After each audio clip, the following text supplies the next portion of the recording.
What I hear from those workers lucky enough to survive is that wherever they were working, they were fine one minute and unconscious the next.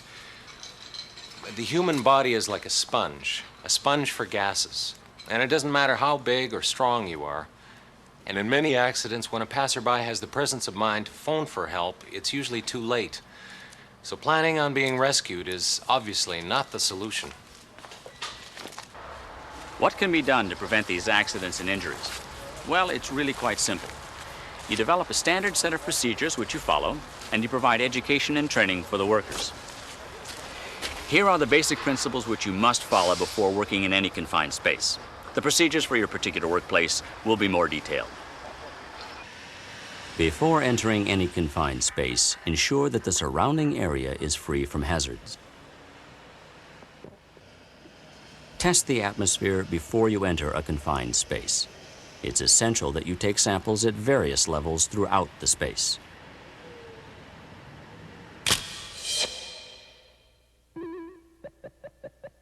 The first test to conduct is for oxygen. Oxygen deficiency can occur at any level.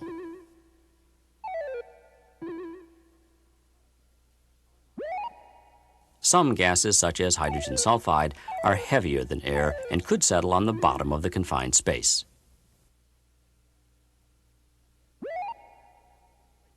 Methane will displace oxygen. It is an explosive gas and is lighter than air. Carbon monoxide has about the same weight as air, so it can be evenly distributed throughout the space. It's an asphyxiant, which prevents your body from absorbing oxygen, causing you to suffocate. Ensure that the tests are taken by a trained worker, and the results are recorded in a logbook or on an entry permit. If gas levels are unsafe, you must first ventilate and then retest before entering. If the gas levels are within safe limits, you must still ventilate the space before entering. Never use the ventilator like a vacuum to draw air out of the confined space. It may draw in toxic gases from other parts of the space. The fan must blow fresh air into the space. Ventilation will provide a continuous supply of fresh air and prevent the buildup of contaminants.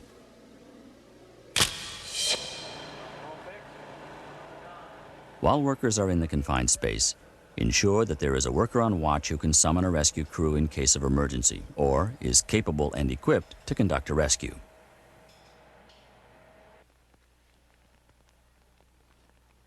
Depending on the hazardous nature of the work or type of confined space, more sophisticated equipment and procedures may need to be used.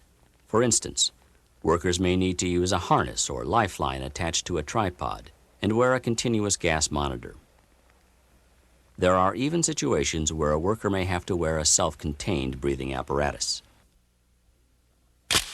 In summary, ensure the surrounding area is free of hazards.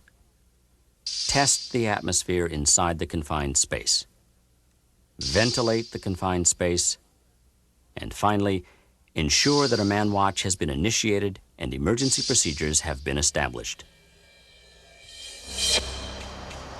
Confined spaces can be found on many work sites, but their hazards may not be obvious.